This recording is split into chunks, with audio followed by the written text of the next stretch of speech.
What's up, guys? We are back with another UFC fight prediction. We're going UFC Vegas 20. Really cool, really nice flyweight female fight. Alexis Davis versus Sabina Mazo.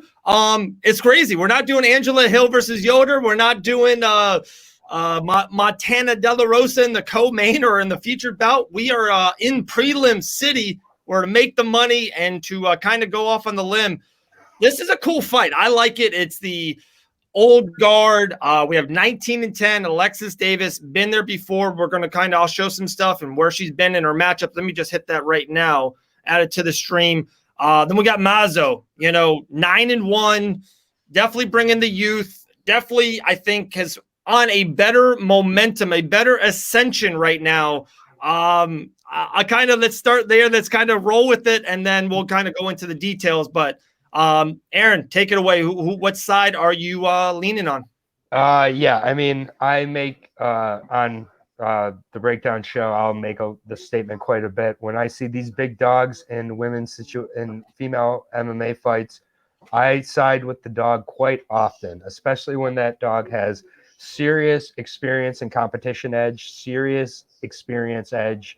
I think, frankly, maybe a better, harder hitter of the two, and can take the place in more spots.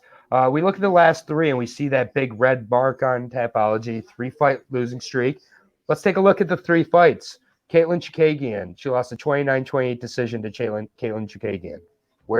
There's no shame in that. Nope. Jennifer Maia just took a round off of Valentina, beat Joanne Calderwood, no one knew who she was when Alexis Davis faced her, lost a 29-28 decision to her. Again, Alexis Davis came back in the second round, won the round in both of these fights. And then Viviane Araujo, again, no one knew who she was when she took her on. It was a close 29-28 type of 30-27 type of loss. But, again, it was a spot where Vivian was tired at the end and Alexis wasn't. And then, I just think there's a serious competition difference, even going back to when she beat Liz Carmouche, she beat Sarah Kaufman. These are when these girls were really, really good. Alexis Davis is definitely the old guard. So many of these fighters at this point have passed, stopped fighting. And she's 36 years old. I do think that's towards the edge of when, she's still going to be able to be competitive here, taking on the 23-year-old in Sabina Mazo. But we take a look at Sabina Mazo. She had a really good performance against Quiche. JJ Aldrich, split decision. Shayna Dobson, decision. She puts up a ton of volume, 7.1 strikes per minute, landed by Sabina. That's clearly the key here. However, Alexis likes to get into these dogfights, and Alexis only has to hit 2 compared to the 4 or 5 shots Sabina hits in a situation like that. And she could put Sabina down. She could look to use her jiu-jitsu. Alexis Davis definitely has the jiu-jitsu edge here. I get Sabina had a rear naked choke in her last fight against Justine Quiche. But Justine Quiche, with the injuries, with the damage taken, and just overall the momentum she's lost in her career, I don't know how great of a win that is at this point. It was nice to see Sabina finish, but this is just of the two, Alexis has the better finishing possibilities. The dogs are going crazy here because I'm talking about the dog. They love the dog. And this opened at plus 205 with Alexis Davis. I have a rule.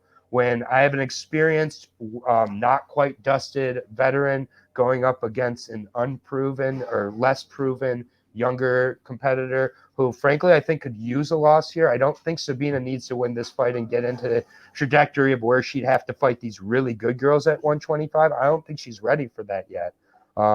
And she has a loss to Marina Moroz. I see a similar type of loss here where the veteran's able to kind of stymie the movement a little bit, avoid the clinch, and land the more impactful shots here. So I'm gonna go with Davis. Just via decision. It's going to be a close decision for sure. This is a 29-28 fight either side. So when you have that and you give me plus 200, I got to go with the dog. This is both based on experience and both based on where the value is in this fight. It's such a close fight. It's 29-28 either side. This is not a blowout on either side. If someone gets the finish, it would be Alexis Davis, in my opinion, though.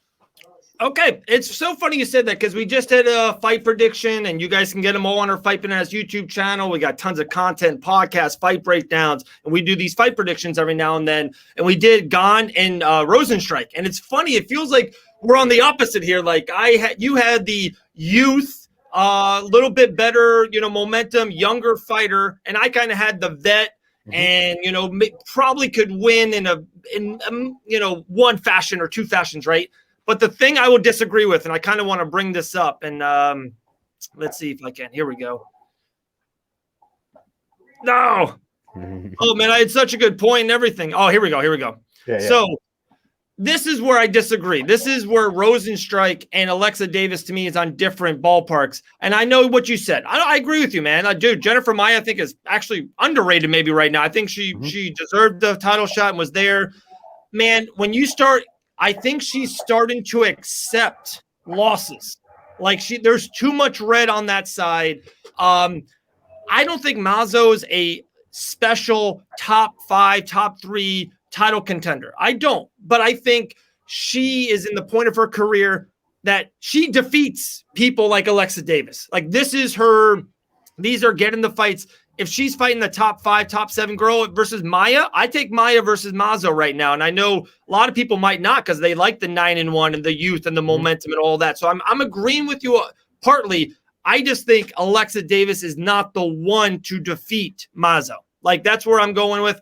And you ready for this one? I just think the momentum of after getting that finish. Sometimes when you get in the cage and you don't know how to finish, you just want to get a win. The bright lights and you get a win. Boom. We just saw the last one you just talked about. She gets the rear naked choke. I think that's huge. I think it's these confidence builder of like, oh, I can win a fight. I can stop an opponent inside the octagon. And I think you ready for this one? People, I know she's not a crazy finisher and females and all that. I think Mazo stops Alexis Davis. I love the under. I would assume it's under 2.5, probably a plus money. I'll take Mazo with the stoppage all day. I would suggest if you're doing that, just take the straight up under 2.5. You'll get close to just odds that Alexis Davis would have because that's going to be serious plus money. Right. Yeah. I mean, fair enough. You're confident. You look at her last 5 losses, even Alexis Davis, that have taken place over 5+ years. Who do you rate Mazo above of those 5 losses? She's not Ronda Rousey. She's not Sarah McMahon. I agree. She's not Caitlin Chikagian. She's not Maya. So, and I mean, I think there's something that tells me Alexis is coming back for a reason. It's not just to take another loss after having all of 2020 out and being 36 years old, being a mother. She has all the reason in the world to say 2020 was crazy. It was bad. 3 losses. I'm done. She's coming back and she's taking on a young prospect here. Again, which if Mazo wins this fight, she's got a lot of trouble ahead of her, in my opinion, at flyweight. I think a loss here, I know it sounds crazy, would do Mazo some good for her career. Now, points are well taken. That is a good point. I do agree. Her losses are, they're great. They're terrific. And she has not lost to anyone worse than Mazo. So I agree. It's not that. It's just at 36 and not fighting in a year and coming off of 3 losses.